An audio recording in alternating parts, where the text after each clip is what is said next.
Hi guys, I'm just having a coffee and trying out my new camera actually.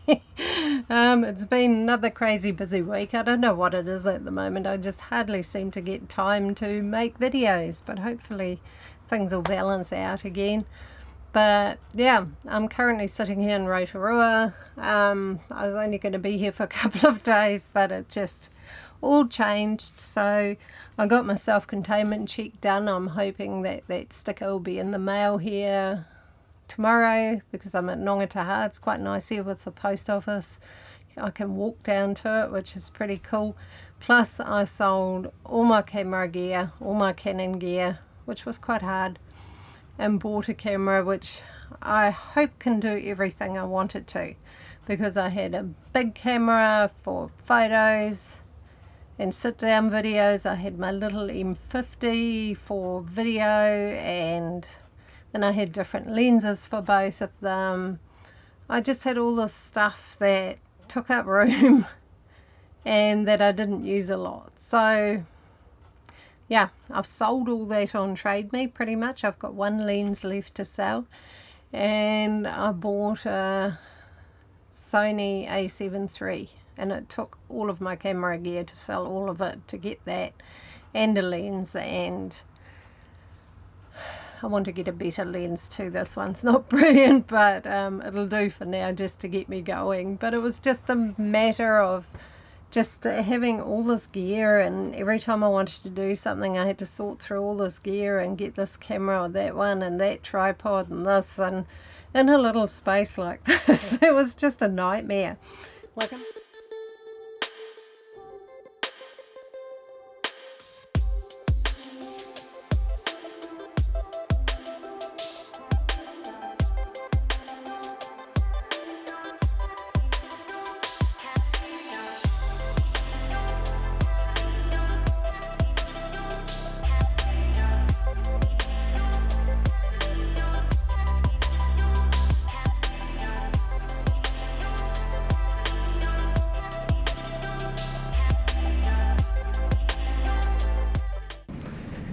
Okay, so I can't see a thing because this camera doesn't have a flip around screen, but I think I can get the hang of it, and it's the wrong lens anyway, but we shall see what it's like until I can get a wider angle lens. So I've made it to the beach.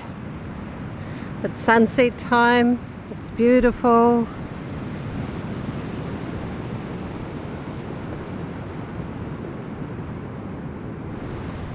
So yeah, I stopped off in town and got diesel and gas bottle and stocked up on groceries, because from here it's a good 30 k's to go and do anything like that. So I thought, be prepared. And walking in soft sand's hard work. Be prepared and just enjoy it. But I'm so pleased I'm here.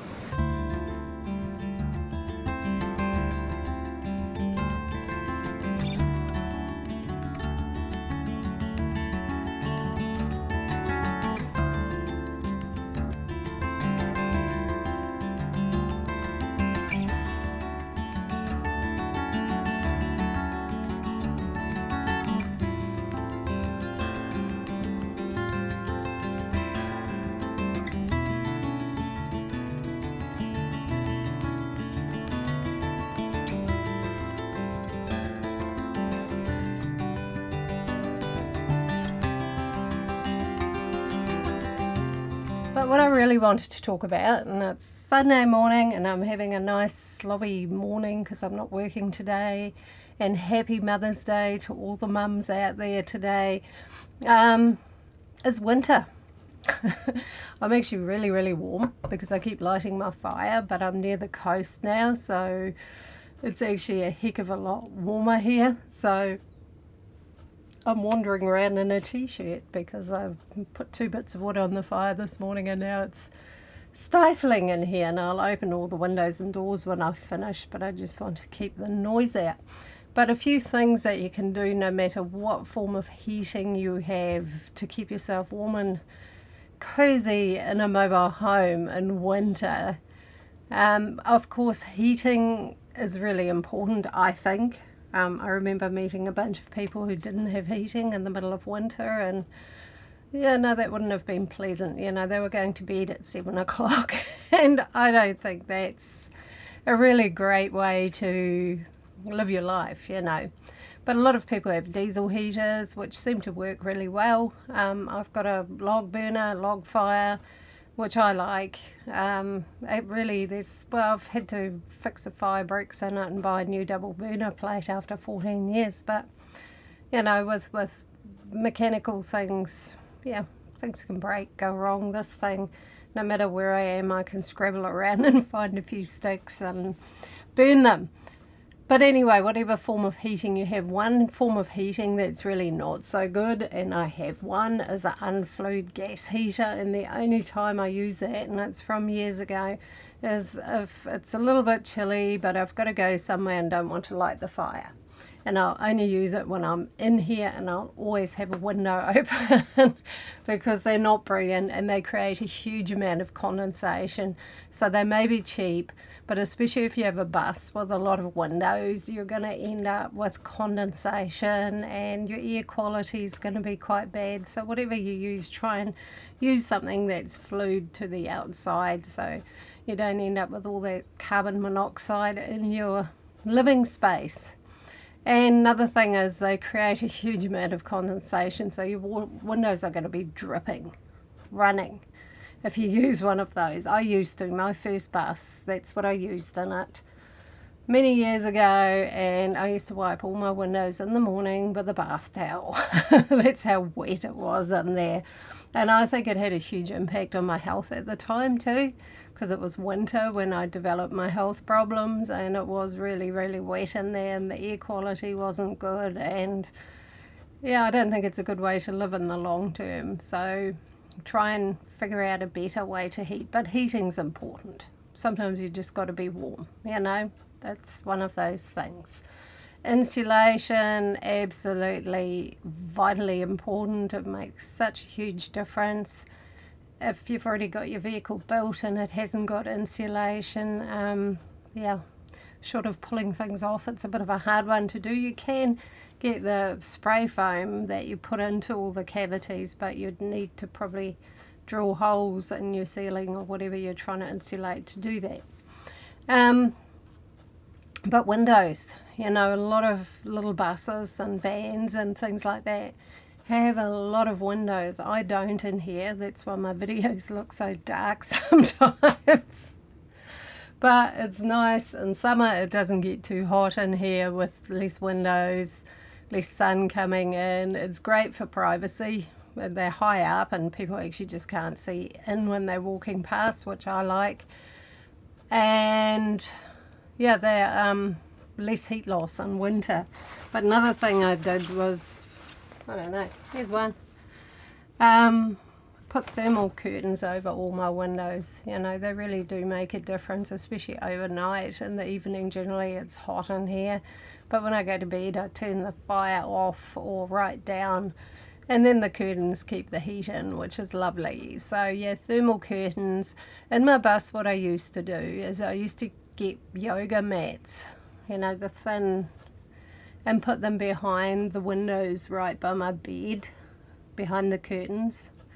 I put a yoga mat on my big window, my big back window, sorry. It's Sunday morning, it's still fairly early.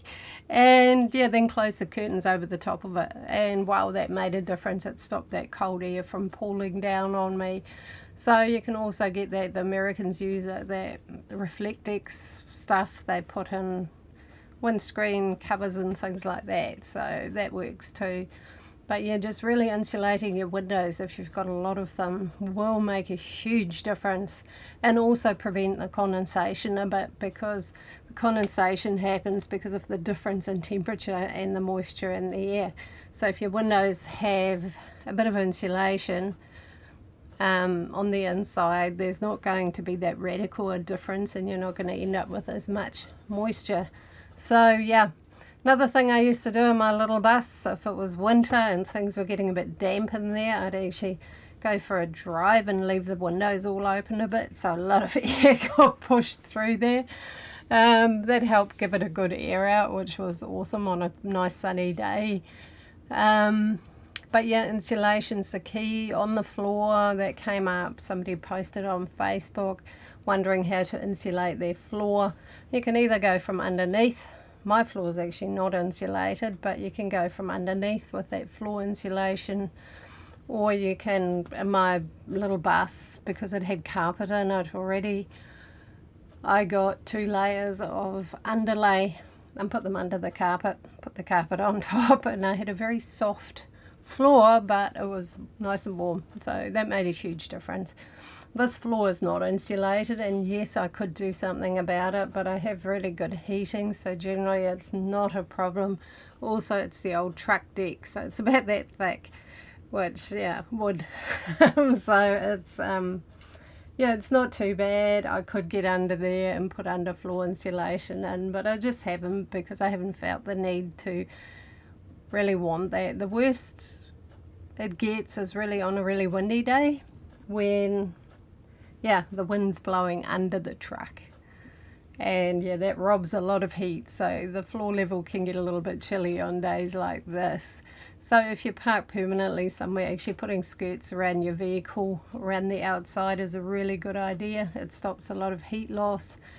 If you're traveling all the time, of course it's not a practical thing to do, but it does make a lot of difference not having that wind rushing around under your vehicle. It'll keep the heat in a bit better. So yeah, I've met people who have used some really creative ways of heating, like a flower pot on the cooker and things like that. Once again, you're going to get a bit of carbon monoxide if you run your cooker, and that really worries me. I mean, if your vehicle is fairly airtight, I mean, people have almost died doing that, so be careful if you choose to do that, please.